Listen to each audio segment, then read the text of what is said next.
Hello and welcome to Dialogue. Chinese Foreign Minister Wang Yi has been continuing a 35-year tradition this week by kicking off the year's first overseas visits with a trip to Africa.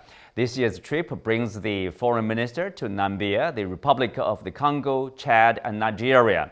So what is topping the agenda of the diplomatic tour this year? How will China maintain and improve its good relationship with African countries? And how should China's presence on the continent be properly assessed? Join us for our discussion today, live from Beijing. I'm Xu Qinduo.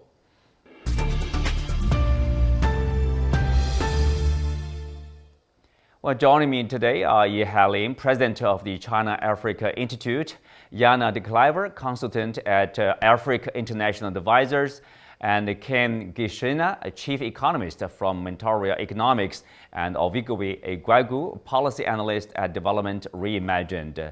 Welcome to the show. Hailin, I will start with you. This is the 35th year, that the Chinese side chose African continent as the destination of their first overseas visit. And tell us more about this tradition and why have Chinese foreign ministers listed Africa as their first destination of each new year? Just you mentioned, it's 35 years. It could treat as a tradition. Actually, in 1991, then Chinese Foreign Affairs Minister Mr. Qian Qichen led a delegation to visit the Northeast Africa, including Ethiopia, Kenya, and Tanzania, as his first destination of that year's visit. So from there on till now, it's already 35 years. There's never break, never exception. The Chinese Foreign Affairs Minister always pick up the African country as the first destination of the yearly visit. So all the Chinese major diplomatic exchange in any year is a start from the interaction between China and Africa. This is called a very unique tradition. Actually, the Chinese foreign diplomats' action with African country is not only in this case. We also know the longest overseas visit launched by the Chinese Prime Minister. This record is also between China and the African country in 1960s, and then Chinese Premier Zhou Enlai led a delegation to visit the African continent to kick off the diplomatic interaction between China and the African country. So we can, and from there on, the Premier Zhou paved the way for the further cooperation, the coordination, and the interaction between China and African country.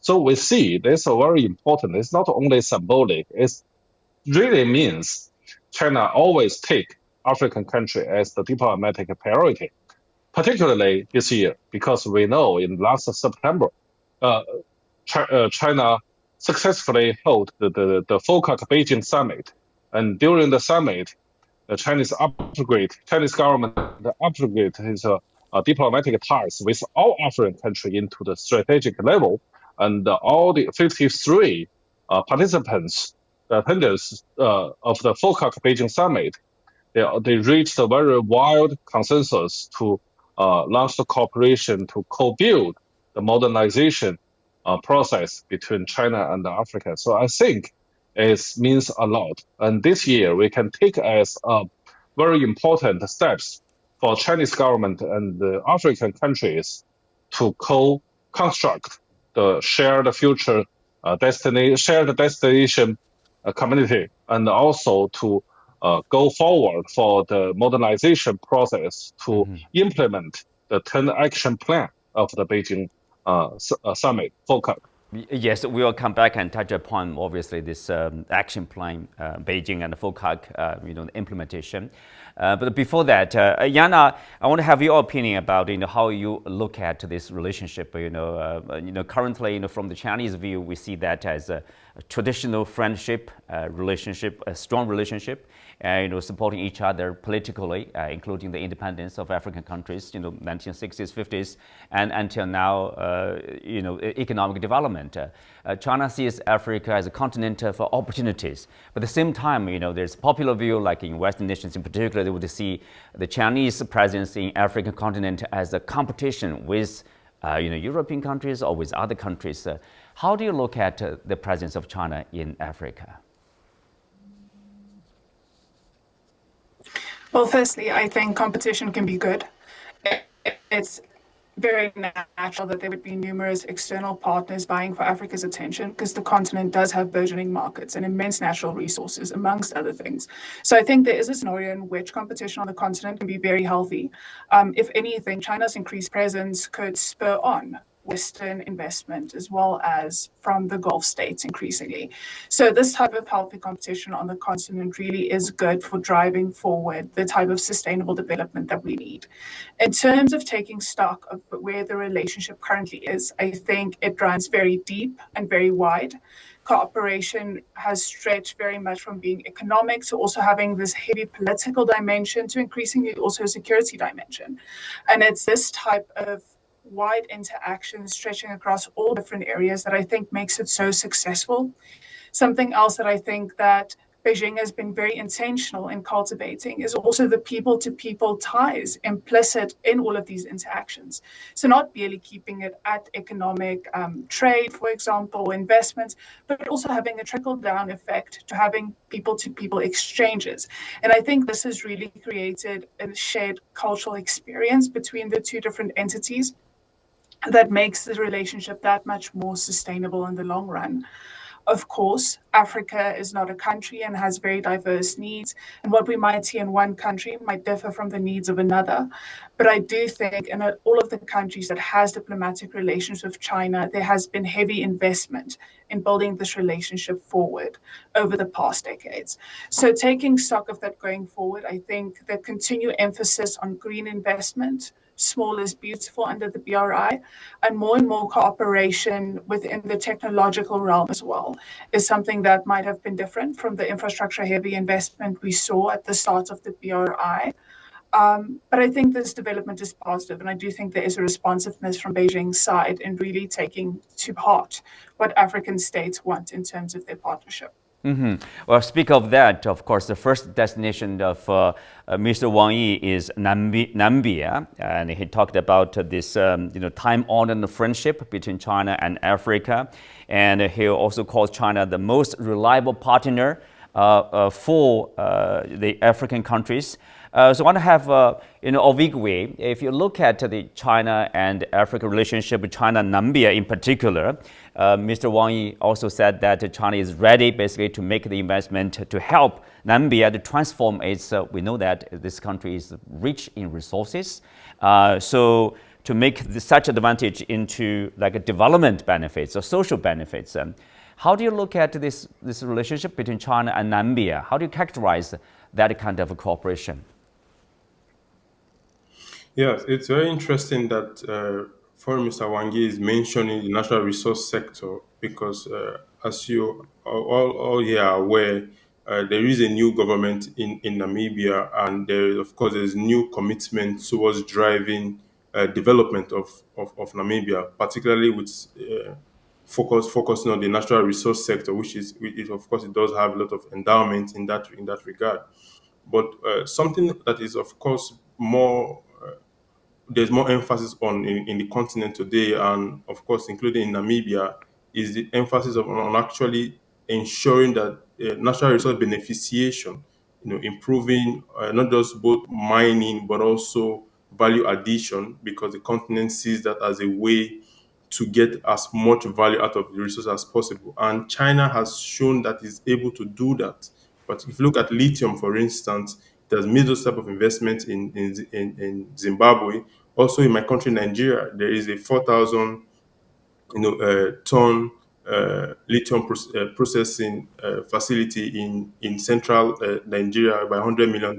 It's used for installing that project. So if such value added refining is incorporated into the deal that China and Namibia will be working towards, hopefully, then we can see that Namibia will get more out of its resources, because China has the capacity to do that in several sectors, not just in lithium, in just about any of the strategic and critical minerals where Namibia can actually join in. Because remember, industrial chain linking of industrial chain cooperation rather is one of the core tenets of the Beijing Action Plan.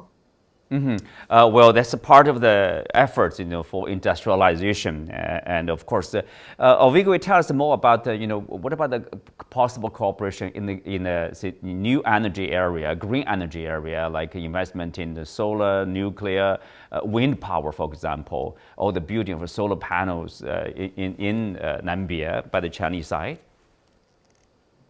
Yes, of course. The thing with the cooperation, particularly in the energy space with China African countries, or even Namibia in particular, is if you look across the continent, and I'm sure the Namibians are seeing this too, is that whether you're looking at traditional or hydrocarbon sources or new energy sources, you have an area where you can always cooperate with China. Namibia, one of those countries where they are also looking at these new energy sources, be it green hydrogen, solar panels, because of its environment allows for that. And if you see the examples of what has been achieved in places like Morocco, with Morocco and China have achieved there, it stands reasonable for the Namibians to say, look, we want to do those type of projects in our country. We have a climate that will allow us to tap into that potential, and green development is part of the action plan as well. So there is movement in that direction with Chinese companies to see how they can they can move forward to because energy security is a core requirement for African countries, particularly those who are actually keen on the driving industrialization.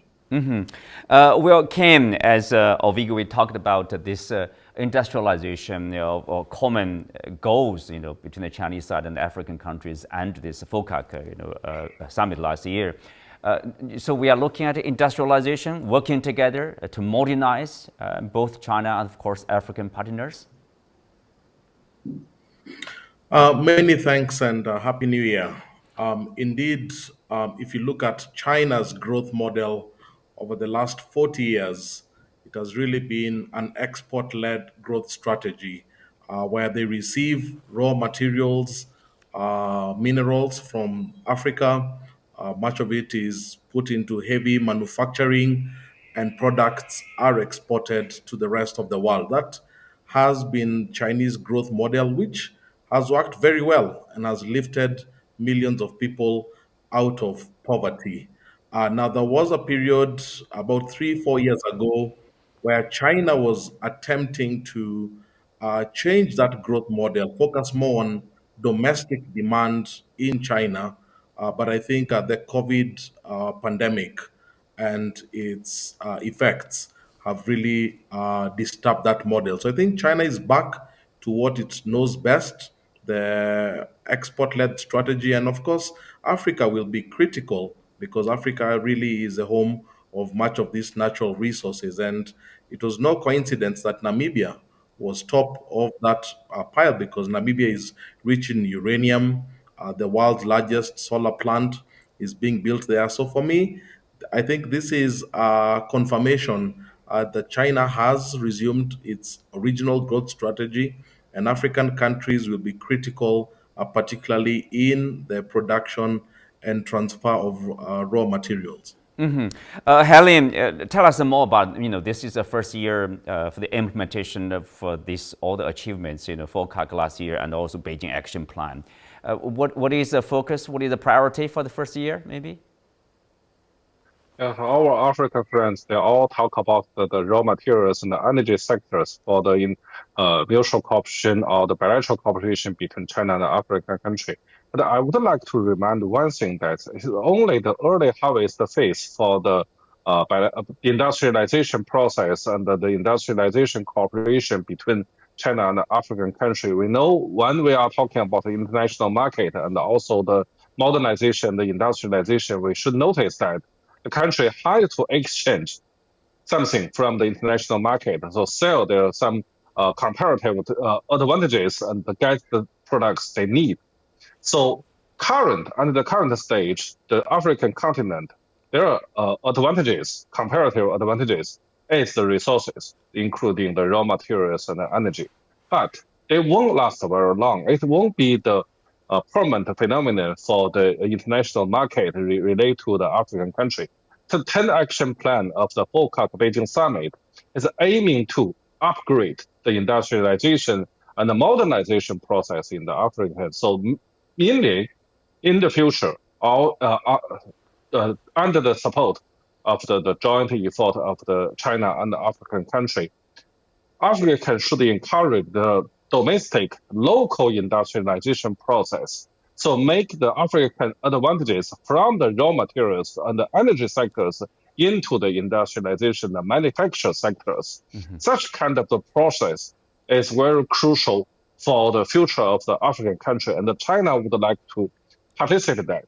So we can see that China invests huge in the clean energy in Africa, and all the clean energy sectors. There are mainly products is the electricity. China couldn't get any electricity back to China, and they all be consumed in the African continent. So when we talk about the energy, we need to notice that this energy is not some actual goods or some raw materials. It's the things needed by the African industrialization process. Yeah, you by do need African energy, people. yes. Right. And China would like to join us because we would like to see more and more African people find a job to be a factory workers, to get incomes, and to tend to the consumers of the Chinese high-tech products. So make the cooperation has the upgrade to the new level. So that's the core targets or the core strategy of the 10 action plan of the FOCAC Beijing summit. Well, Jana, of course, not only Namibia, also on a visit, of course, countries like Nigeria, Chad, and the Republic of the Congo. Tell us more about, as you said, different African countries have different needs and different priorities. Tell us more on that. So I think what oftentimes has been observed is that there isn't necessarily best way to predict exactly who will be included in these visits. However, I do think there is a level of intentionality towards the countries that was included this year. For the example, the Republic of the Congo, I do think this would be a very good space in which to expand the Global Security Initiative cooperation, as Beijing has also outlined it in their action plan. So understanding what security cooperation between China and an African state could perhaps look like in this context. Of course, I think we'll also see a continuation of the FOCAC 2024 themes in terms of green investment. Of course, within the context of Chad, last year we saw a signing of 6 MOUs at FOCAC, covering everything from energy, water, agriculture, infrastructure, of course, with key projects involving improving access to electricity and drinking water in the N'Djamena region. So, of course, this will be very much top of mind in understanding what the actual implementation of these different areas are going to look like, and also focusing on a trickle-down effect to go beyond merely political agreements on investments, but also something that will benefit ordinary citizens. So I think these types of conversation will be very central. And of course, with Nigeria is an immense market. As previously discussed, China's own internal economic shifts has led it to also increasingly seeking out new markets for its own products to go towards. The focus on electric vehicles, for example, within the Nigeria context can really find a space for further investment. And then we saw significant investments coming through last year, such as the Brass Industrial Park and methanol complex. So I think furthermore, also investment in value addition is going to be at the top of mind. As a pull-through theme, I do think we'll see conversations around improving trade imbalances, reducing tariffs, increasing trade, and then also having investments and an actual step-by-step plan moving forward, building on what we saw outlined last year at FOCAC. Given what you said, and that by But Hailin, we see the focus on energy, of course, that will produce electricity for regular folks and also for industrialization. You need energy, otherwise it's just impossible. Empty talk of industrialization, and also security, just like a peace and stability. Without security, probably it's very hard to talk about development for any country there. So I'm looking at these issues, security, energy, and then poverty alleviation, industrialization, jobs, income. It's like a comprehensive efforts, from both sides to develop this land. Am I true? Am I right here? Of course. I Of course, 100% the agree. 10 I action think plan. Beijing has learned from the six. Yes, Jana, please. Yeah. Beijing has learned from the successes of the Belt and Road Initiative ways. And I think the intentionality behind the Global Development Initiative, Global Civilization Initiative, and Global Security Initiative is also diversifying cooperation within these different spheres. There has been a sense from China that cooperation isn't just economic, but there's also a political dimension. And as we increasingly go into a geopolitically turbulent time, there needs to be intentionality behind how these relationships are fostered. Because as you've mentioned, it's not just about the industrialization of GDP increasing, but it's actually about people. Yeah. Yeah. Let's have Hailin. Go ahead, please, Hailin. Okay, we know that the 10 action plan it covered multiple dimensions, not only the economy, particularly not for the energy issue. No, we also noticed that in the recent months or years, and the Western African faced a very serious security challenge, and also the regional integrity and the cooperation process also faced some obstacles. So I think that's also the reason why the the Foreign Affairs Minister Wang Yi paid a visit and picked up the Western African country as one of this destination. Mm-hmm. China not only seeking the economic cooperation from the African partners, but also would like to make some contribution for the stability and the security issue in the whole continent to see what China can do for the Western African regional cooperation integrity process will be also one of the purpose of the Foreign Affairs Minister Wang's visit to Africa this time. I think I'm pretty sure how to find a solution to maintain the mainstream of the regional integrity and the regional cooperation is also very crucial task for the Chinese Foreign Affairs Minister's visit.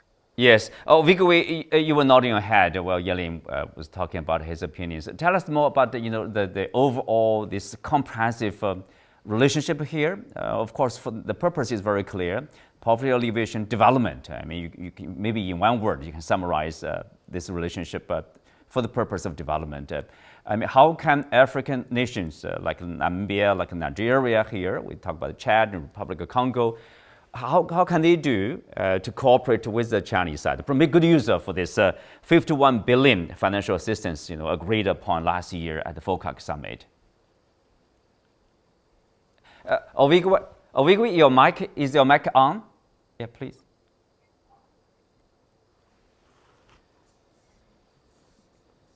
So let's move to Ken, please, Ken.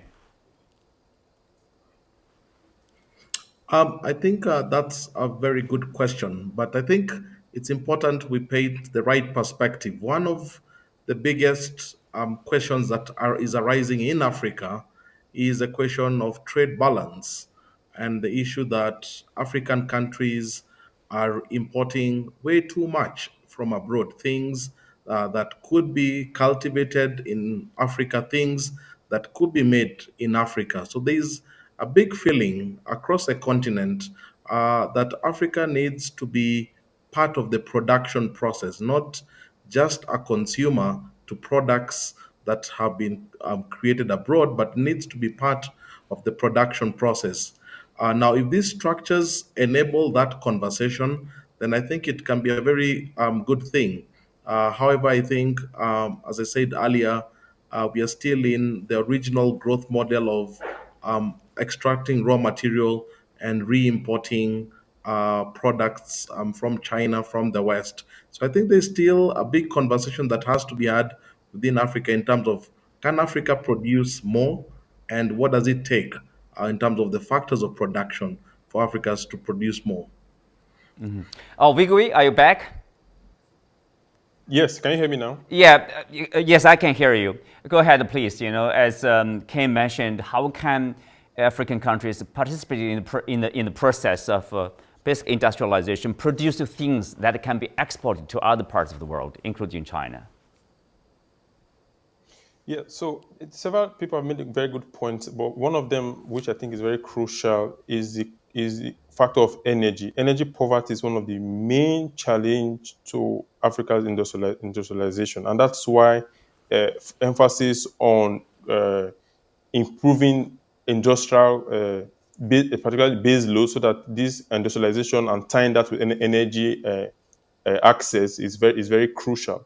And then, of course, African countries, some of them now can today take advantage of one of the provisions of the action plan, which is the duty-free access, which has also been given. But more long term for the overall, I think the continent needs to work more closely, looking at what it has in terms of resources, exporting value added uh, resources, of course, and then putting back that profits from that and those exports into driving growth of course, in other sectors. So this is very, very crucial. Then lastly, the security angle of it as well, because even though you might have the energy, you might have a ready market, if you do not have a stable political and security environment, that is going to be a challenge. And we need, as a continent, to work with partners to ensure that the security environment is conducive. Already, we are seeing some of those efforts being made in the West African region to try and solve those problems with growing partnership with China and other partners as well. Well, Jana, lastly, what does it take for an African nation, may say, to be able to produce and manufacturing? Then they can, do trade with neighboring countries, with countries beyond African continent. So, in that process, you can have value-added products. So you can increase your income, and people get a better livelihood. I think a lot of these challenges are also contextually based within the different development regions. So I do think something that's very important to keep in mind also within the conversation of value addition is local value chains. So really the implementation of the African Free Trade Agreement is very central to, even though these products might be able to be produced in the African continent, but also having intracontinental trade to also move this forward. And having these value chains, not just on a national level, but really having that focus on a regional basis as well. And I do think that's a big step forward. Now, exactly what it would take, there's a lot of different levels of development within the African continent, and also different levels of infrastructure, connectivity, and capabilities. So I think really understanding the national context, but then working within the regional and within the continental frameworks to also drive forward a more sustainable type of development.